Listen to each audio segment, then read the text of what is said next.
9 yasharli qizaloq bir kun hovlida o'ynab yurgandi. Dadasi ishdan keldi va dadasini qo'yniga yugurib bordi. Dadajon, 3 kundan keyin tug'ilgan kunim, nima sovg'a berasiz menga? Qizim hali ancha bor ekan-u, deb uyga kirib ketibdi. Qizchaning yuragi xasta edi. Oradan 2 kun o'tdi, qizchaning ahvoli og'irlashib qoldi. Shifoxonaga olib borishdi.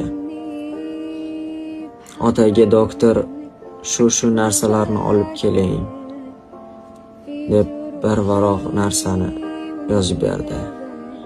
Ota shoshdi. Nima bo'lsa tayyorman doktor, qizimni hayotini asrab qoling dedi ota. Bir kundan keyin operatsiya boshlandi va qizchani operatsiya qilishdi. Ko'zlarini qizcha va nihoyat ochdi.